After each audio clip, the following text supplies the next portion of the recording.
देखिए 26 का ए number question पर ध्यान दीजिए, क्या कहता है। राघव लिमिटेड ने कृष्णा ट्रेडर्स लिमिटेड के चालू व्यवसाय को 15 लाख में खरीद लिया, ठीक है।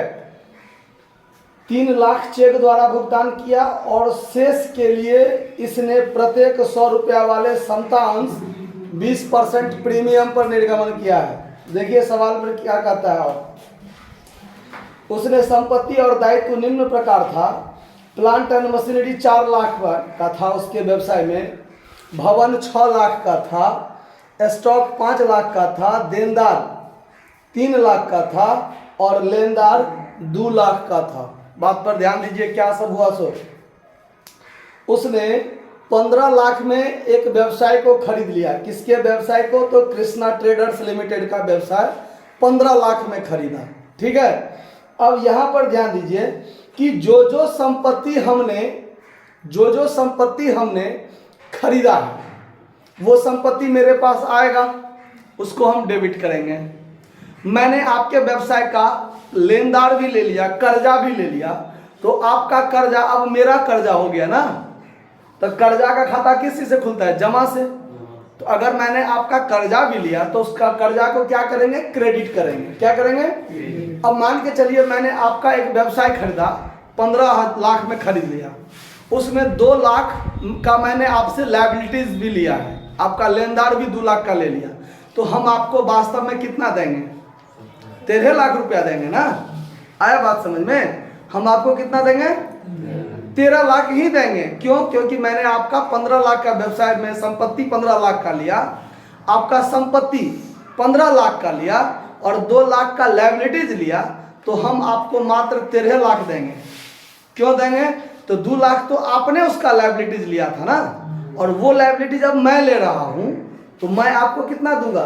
13 लाख ही दूंगा। लेकिन यहां पर है क्या कि 15 लाख में व्यवसाय खरीद लिया, अब उसमें कितना का संपत्ति है, कितना का कर्जा है, वो अब आपको देखना है। अब इसमें आपको अंतर में कभी कभी गुडविल की राशि भी आ सकता है। क्यों? अब सवाल बनाते हैं, ध्यान दीजिए क्या है इसमें। देखिए 26 का ए में हम जितना का संपत्ति लेंगे उतना का संपत्ति को क्या करेंगे? डेबिट। क्या करेंगे? डेबिट। देखिए हम यहाँ पर क्या ले रहे हैं? प्लांट एंड मशीनरी 4 लाख में, तो ध्यान दीजिए plant and machinery account DR कितना रुपया? 4 लाख। क्लियर है? उसके बाद हम आपका बिल्डिंग लिए हैं 6 लाख में, तो बिल्डिंग अकाउंट DR कितना रुपया? 6 लाख। उसके बाद स्टॉक लिए हैं 5 लाख में, तो स्टॉक अकाउंट DR कितना? 5 लाख। उसके बाद डेटर लिए हैं 3 लाख में, डेटर्स अकाउंट DR कितना? 3 लाख। ठीक है। अब देखिए, अब हमने आपका क्रेडिटर्स भी लिया है। क्या लिया है? क्रेडिटर्स। तो क्रेडिटर्स को क्रेडिट में लिख देंगे, टू क्रेडिटर्स अकाउंट कितना रुपया? 2 लाख। कितना? 2 लाख। और अब देखिए हम कितना का संपत्ति लिए? ध्यान दीजिए, हम लिए इतना 6 4 10 8 18 लाख का संपत्ति लिए 18 लाख का संपत्ति लिए, और कितना का कर्जा लिए? 2 लाख का कर्जा लिए। तो 18 लाख में से 2 लाख का तो कर्जे ले लिए, तो हम उसको वास्तव में कितना देंगे? 16 लाख देंगे। लेकिन हमने उस व्यवसाय को कितना में खरीद लिया? 15 लाख में खरीद लिया। 16 लाख का चीज मैंने खरीदा ना, खरीदा 18 लाख का। 18 लाख में 2 लाख का तो मैंने क्रेडिटर ले लिया, तो वो क्रेडिटर का पैसा क्या हो जाएगा? मैनेज हो जाएगा ना। 18 लाख में से 2 लाख माइनस कर दीजिए, यानी हमने आपका व्यवसाय 16 लाख का चीज खरीदा। कितना लाख का चीज खरीदा? 16 लाख का चीज खरीदा। 16 लाख का चीज कितना में खरीद लिया? 15 लाख में खरीदा, तो 1 लाख तो मेरे लिए फायदा हुआ ना। 1 लाख मेरे लिए क्या हुआ? फायदा हुआ। उस फायदा को क्या करेंगे, ध्यान दीजिए। यहां पर पहले लिख लेते हैं किससे खरीदे हैं, कृष्णा ट्रेडर्स से। तो टू कृष्णा ट्रेडर्स लिमिटेड है ना अकाउंट, हमने उसका व्यवसाय कितना में खरीद लिया, यानी हम उसको मात्र 15 लाख देंगे। 18 लाख का चीज खरीदे, संपत्ति 2 लाख का कर्जा खरीदे, तो कर्जा एडजस्ट हो गया, हमने 16 लाख का खरीदा। कितना में खरीदा? 15 लाख में। तो 1 लाख क्या हुआ मेरे लिए, फायदा हुआ ना। उस फायदा को हम लोग क्या करेंगे, तो कैपिटल रिजर्व में ट्रांसफर कर लेंगे टू कैपिटल रिजर्व अकाउंट। कितना रुपया? 1 लाख। अब देखिए ये टोटल और ये टोटल बराबर हो गया कि नहीं हुआ, ठीक है। और यहां पर नरेशन लिख लेंगे, being business purchased from Krishna limited. बस इतना ही करके आप छोड़ दीजिए, ज्यादा बात बढ़ाने की जरूरत नहीं है। ये एंट्री क्लियर हो गया कि क्या हुआ, ठीक है। अब देखिए, अब हम बाद में क्या कर रहे हैं, तो कृष्णा ट्रेडर्स को 3 लाख रुपया हम चेक से दे रहे हैं, यानी कृष्णा ट्रेडर्स को वास्तव में देना कितना है, तो वास्तव में हमको 15 लाख में देना है। कितना देना है? 15 लाख देना है। तो 15 लाख में हम 3 लाख क्या दे रहे हैं, चेक से पेमेंट कर रहे हैं। 3 लाख किस चीज से पेमेंट कर रहे हैं? चेक से। तो यहां लिख दीजिए Krishna traders account DR 3 lakh to bank account. कितना रुपया? 3 लाख। यहां नरेशन क्लियर कर देंगे, being cheque issued to Krishna traders limited. हाँ बाजिए। जो बैंक अकाउंट है, बैंक अकाउंट जो है वो चेकिंग हैंड नहीं, चेक का एंट्री कभी नहीं होता है। 11वीं से ही आप पढ़े होइएगा, चेक का एंट्री कभी नहीं होता है।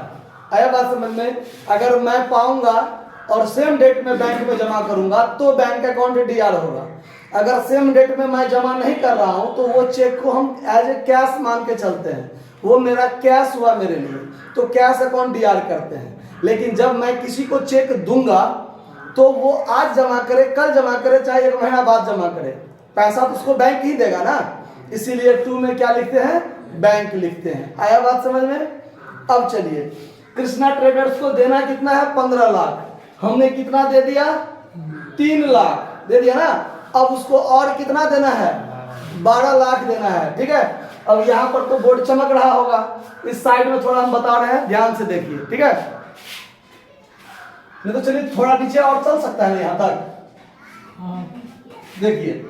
अब फिर कृष्णा ट्रेडर्स को क्या करेंगे हम लोग, डेबिट करेंगे। कृष्णा ट्रेडर्स लिमिटेड अकाउंट कितना देना है उसको, 12 लाख और देना है। और वो 12 लाख हम किस चीज के रूप में दे रहे हैं, शेयर कैपिटल के रूप में। किस चीज पर, प्रीमियम पर। तो 2 में क्या हो जाएगा, इक्विटी शेयर दे रहे हैं ना, तो 2 में हो जाएगा इक्विटी शेयर कैपिटल अकाउंट। अब प्रीमियम पर है तो 2 सिक्योरिटीज प्रीमियम रिजर्व अकाउंट। कितना कितना अमाउंट होगा उस पर ध्यान दीजिए, कितना कितना अमाउंट होगा। देना कितना है हमको, 12 लाख। 100 रुपया वाला शेयर दे रहे हैं ना, 100 रुपया वाला शेयर दे रहे हैं 20% प्रीमियम पर। तो 100 रुपया का 20% कितना, 20 रुपया। 100 रुपया का 20% कितना, 20 रुपया। तो हम 120 रुपया में शेयर दे रहे हैं, तो 1 पर 4 जीरो, यानी हम उसको नंबर ऑफ शेयर कितना दे रहे हैं, 10,000 नंबर ऑफ शेयर दे रहे हैं। एक शेयर का 100 रुपया है दाम, तो 10 लाख का क्या हो गया मेरा शेयर कैपिटल हुआ। और एक शेयर पर 20 रुपया हम प्रीमियम ले रहे हैं, तो 10,000 गुने 20, 2 लाख रुपया किस चीज का हो जाएगा मेरा, सिक्योरिटीज प्रीमियम रिजर्व का, तो दोनों मिला के हो गया 1,20,000। उसको नरेशन क्लियर कर लीजिएगा। Being 10,000 equity share issued to Krishna Traders at the rate of 100 each at premium at the rate of 20%। समझ में आया? किसी को कोई दिक्कत इस बात को समझने में? ये चीज समझ में क्लियर हुआ? इतना चीज, यही चीज मेन है। ये दोनों तो हल्का है बात, ऐसा बात तो आपने पहले भी देखा है। इस चीज में मेन है यहाँ दिमाग लगाने वाला बात कि मैंने किसी का व्यवसाय खरीदा, उसमें मैंने कुछ संपत्तियां भी ली और कुछ लायबिलिटीज भी ली।